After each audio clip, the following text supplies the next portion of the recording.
Hello and welcome friend in my channel Pranav for you knowledge for everyone. आज का जो मेरा टॉपिक है वो है types of weld and welding. तो चलिए आज का ये टॉपिक शुरू करते हैं। तो दोस्तों आइए आप देखते हैं टाइप्स ऑफ वेल्ड। तो पहला आया हमारा फिलेट वेल्ड। फिलेट वेल्ड में क्या होता है, दो पैरेंट मटेरियल को 90 डिग्री एंगल में लगाया जाता है, या तो उसको लैपिंग, इस जो लैपिंग कंडीशन इस तरह लगाया जाता है और उसमें हमको वेल्डिंग करना पड़ता है। वो लगभग 90 डिग्री एंगल में ही होता है। अच्छा दोस्तों मैं बात बता देता हूं कि ये जो टॉपिक है इसके बारे में फिलेट वेल्ड या इसके बाद आएगा आपका ग्रुप वेल्ड, इसमें और भी बहुत सारे हैं जैसे कॉनकेव वेल्डिंग, कॉन्वेक्स वेल्डिंग, तो वो मैं नेक्स्ट वीडियो में कवर करूंगा। इसके बाद आया ग्रुप वेल्ड। ये जो वेल्ड है इसमें दो पैरेंट मटेरियल को ऐसे लाया जाता है, ग्रुप रहता है और उसमें वेल्डिंग किया जाता है, तो इस तरह के वेल्डिंग कहते हैं ग्रुप वेल्ड। अब आया स्लॉट वेल्ड। स्लॉट वेल्ड में जिससे इसका नाम है पैरेंट मटेरियल में स्लॉट बनाया रहता है और उस स्लॉट में हमको वेल्ड करना पड़ता है वेल्डिंग, तो इस तरह के वेल्डिंग के प्रोसेस को हम कहते हैं स्लॉट वेल्ड। अब आया हमारा spot weld. Spot weld generally हम लोग बोलचाल की भाषा में टाका जिसको कहते हैं वही है स्पॉट वेल्ड, मतलब प्लेट को जस्ट होल्ड या पकड़ के रखने के लिए जो हम लोग जगह जगह में करते हैं स्पॉट वेल्ड, उसी कहते हैं स्पॉट वेल्ड।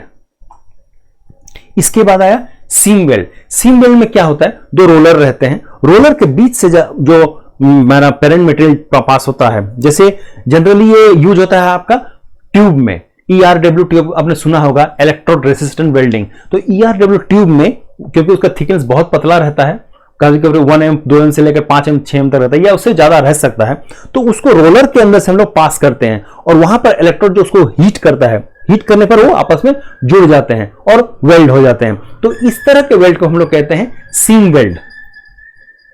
इसके बाद है प्लग वेल्ड। मतलब पैरेंट मटेरियल में सपोज हल्का हल्का होल रहता है, बस उसमें जस्ट प्लगिंग तरह होल किया, जैसे प्लग, इसीलिए ये वर्ड प्लग यूज किया गया है, जस्ट स्पार्क करके वेल्ड करते हैं, वो प्लग वेल्ड।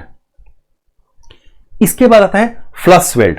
फ्लश वेल्ड में क्या होता है, इसमें कोई इलेक्ट्रोड यूज नहीं होता है, ये फ्रिक्शन के ऊपर और फोर्स के ऊपर इसका वेल्डिंग होता है। फ्रिक्शन यानी घर्षण, दो पाइप या दो, सपोज ये पैरेंट मटेरियल पूरा हैवी मूव कर रहे हैं और दोनों को आपस में जोड़ा जाता है, या तो कोई सिंगल मूव कर रहा है और वो आपस में जोड़ते हैं, तो उससे क्या होता है, फ्रिक्शन से हीट जनरेट होता है और उससे क्या होता है, पैरेंट मटेरियल मेल्ट होता है। मेल्ट मतलब एकदम मेल्ट नहीं, जस्ट उसका कंडीशन चेंज होता है, उसका अवस्था हल्का सा चेंज जब होता है, बस उसी समय उसको प्रेशर से हम लोग चिपका देते हैं या वेल्ड करते हैं। तो इस तरह के वेल्ड को हम लोग कहते हैं फ्लश वेल्ड।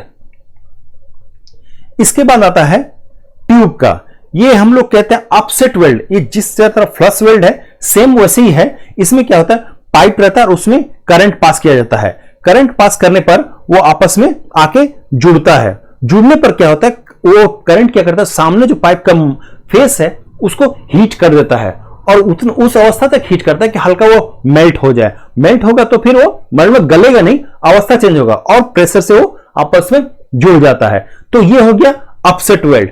तो दोस्तों अभी आपने देखा इतने तरह के टाइप्स ऑफ वेल्ड। अब आगे हम लोग देखेंगे टाइप्स ऑफ वेल्डिंग। जैसा कि यहां देख रहे हैं मैंने लगा हुआ different types of welding process. तो सबसे पहले आता है, उसको कहते हैं प्लास्टिक वेल्ड या सॉलिड स्टेट वेल्डिंग। फिर आया फ्यूजन वेल्डिंग। उसके बाद हम लोग देखते हैं केमिकल एनर्जी वेल्डिंग और लास्ट में देखते हैं सोल्डरिंग और ब्रेजिंग। इसको भी मैंने इसमें ले लिया है, हालांकि वेल्डिंग पार्ट नहीं है, लेकिन सोल्डरिंग और ब्रेजिंग इसमें पैरेंट मटेरियल को गलाया नहीं जाता है, जस्ट ऊपर से वेल्डिंग की, जैसे आप लोगों ने किट वगैरह में देखे होंगे सोल्डरिंग करते हैं, पैरेंट मटेरियल को उसमें मेल्ट नहीं किया जाता है, सिर्फ फिलर मटेरियल को ही मेल्ट करके उसमें आपस में जोड़ दिया जाता है।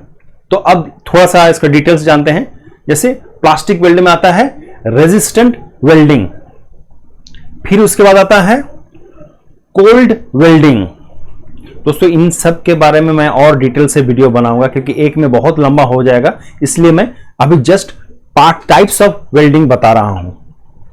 इसके बाद हुआ फ्रिक्शन वेल्डिंग, फिर हम लोग का आता है डिफ्यूजन वेल्डिंग, इसके बाद आता है फ्लश वेल्डिंग, इसके बाद आता है अल्ट्रासोनिक वेल्डिंग, फिर आता है एक्सप्लोजन वेल्डिंग। अब फ्यूजन वेल्डिंग के अंदर में देखिए आता है इलेक्ट्रिकल एनर्जी, इससे जनरेट होगा वेल्डिंग। इसमें आता है कंज्यूमेबल इलेक्ट्रोड, जिसमें कंज्यूम हो जाता है, मतलब वो खत्म हो जाता है, उसका यूज, मतलब जैसे इलेक्ट्रोड दिया गल के वो मिल गया उसमें, तो इसको कहते हैं हम लोग कंज्यूमेबल वेल्डिंग। एक आता है नॉन कंज्यूमेबल वेल्डिंग या नॉन कंज्यूमेबल इलेक्ट्रोड। फिर एक अदर प्रोसेस में आ गया। तो अभी जिसमें इलेक्ट्रोड कंज्यूम होता है उसमें हम लोग देखेंगे। सबसे पहले हम लोग आता है gas metal arc welding, GMAW। Generally industrial area में ये सबसे ज्यादा होने वाला वेल्डिंग है। उसके बाद आता है SMAW, shielded metal arc welding. फिर आता है सबमर्ज आर्क वेल्डिंग, SAW। फिर आता है FCAW, flush core arc welding. फिर आता है इलेक्ट्रो गैस वेल्डिंग, EGW। फिर आता है इलेक्ट्रो स्लैग वेल्डिंग, ESW।